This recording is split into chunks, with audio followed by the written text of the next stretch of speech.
네, 이렇게 이번 영상에서는 제가 살충제를 뿌리다가 시청자분들에게 깍지벌레가 잘 생기는 탑5 다육식물을 한번 말씀드리면 조금 좋을 것 같아 가지고 이렇게 이번 영상을 찍고 있으니까, 깍지벌레가 잘 생기는 탑5 다육식물은 어떤 다육식물들인지 궁금하시다면 이번 영상도 끝까지 봐주세요. 안녕하세요, 팜스맨입니다. 이번 영상에서는 제가 조금 전 말씀드린 것처럼 깍지벌레가 잘 생기는 다육식물에 대해서 한번 말씀드리려고 하는데요.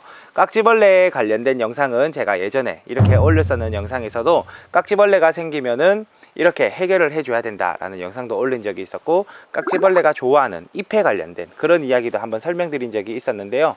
오늘은 좀 그 영상과는 다르게 탑5 다육식물을 한번 설명을 드리고, 이렇게 직접 깍지벌레가 생겼는 것을 보여드리면서 그런 다육식물들의 또 특징이 또 있습니다. 그 특징들을 시청자분들이 아시면은 그런 다육식물들은 조금 더 조심하실 수가 있을 것 같아 가지고 제가 이렇게 이번 영상에서 한번 탑5를 말씀을 드리려고 하는데요. 여름철에는 깍지벌레 때문에 피해가 많이 입으실 수가 있는데, 다육식물들을 오래 키워보신 분들께서는 어떠한 특징이 있는 다육식물들이 매년 가장 먼저 깍지벌레가 생긴다라는 것을 혹시라도 느낀 적이 있으신 분들이 계실 거예요.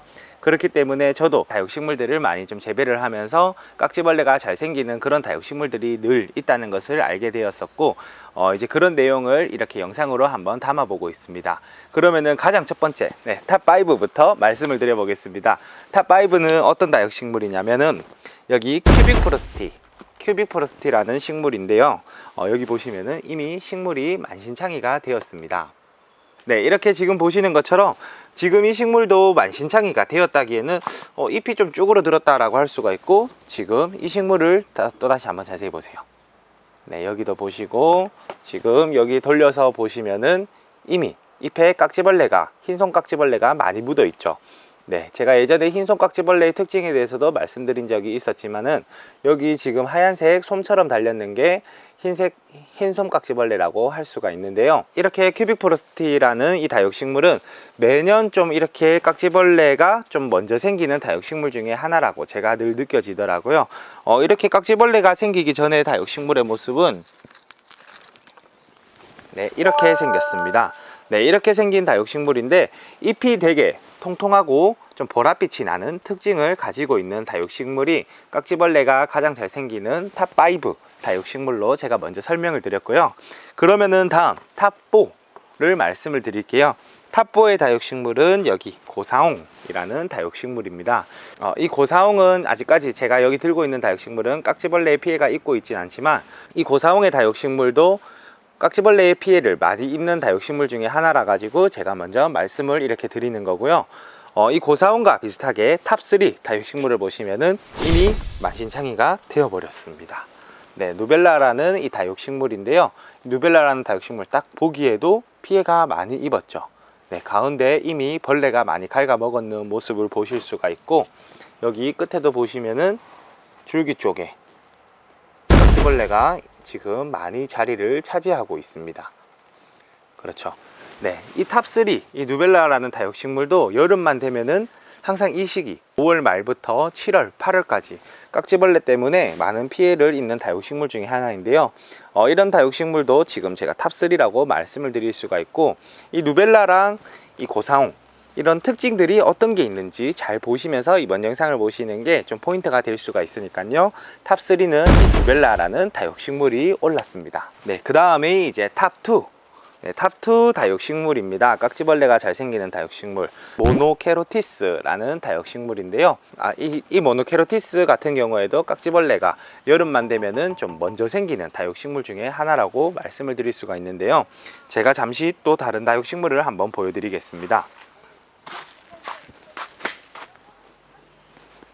네, 여기 모노케로티스가 이렇게 모여 있는데요. 이 모노케로티스 같은 경우에도 아직까지 큰 피해는 입지 않았습니다. 왜냐면은 제가 살충제를 먼저 좀 뿌려줬었기 때문에 큰 피해는 입지 않았지만, 그래도 꼼꼼하게 제가 오랫동안 계속 유심히 뿌리지 않아서 요즘에 좀 바쁘다는 핑계로 뿌리지 않아 버리면은 바로 이렇게 깍지벌레가 벌써 자리를 잡아 버립니다. 여기도 지금 보시면은 흰색 깍지벌레가 벌써 앉으려고 자리를 잡고 있었고, 여기 잎 뒷면에도 보시면은 흰솜이 묻어 있는 게 보이시죠? 네, 이렇게 쭉 늘어나는 것도 보실 수가 관찰을 하실 수가 있습니다.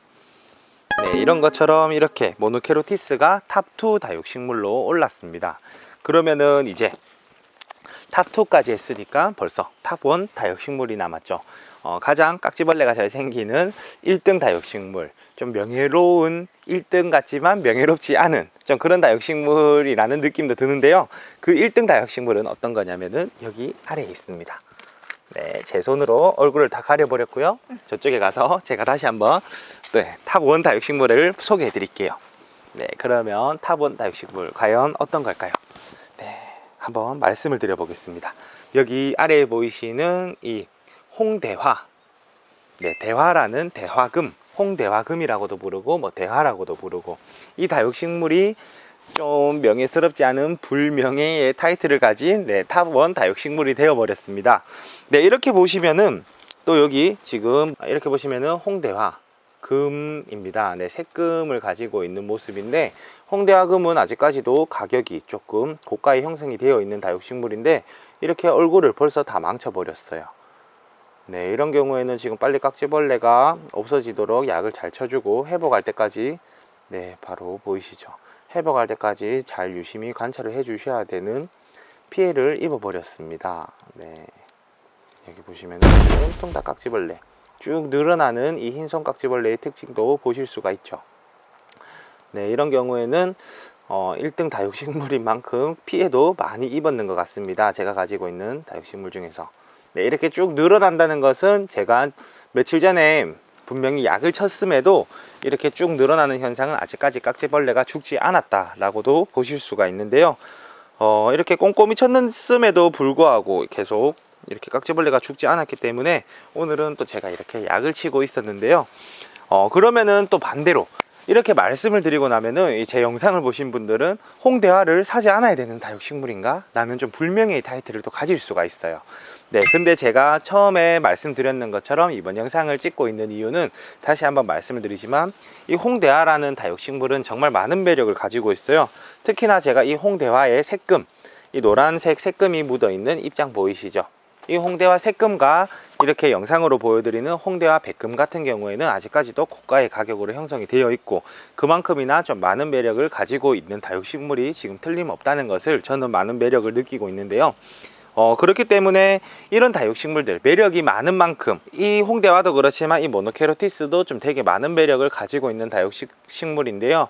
그러면은 이 깍지벌레가 잘생기는 다육식물 1등과 2등을 차지했는데 이런 다육식물을 사지 않아야 되는 게 아니라 매력이 많은 만큼 많은 사람들이 가지고 계실 확률도 높으니까 혹시라도 본인이 소장하고 계신 다육식물 중에서 이런 홍대화나 모노케로티스 또는 3등 했었던 루벨라라든지 또는 고사홍, 큐빅포러스트라는 이 다육식물을 가지고 계신 분들이라면은 조금 더 꼼꼼하게 5월 말부터 7, 8월까지 이제 깍지벌레가 잘 생기는 계절에는 조금 더 유심히 관찰을 해 주실 필요가 있을 것 같고요.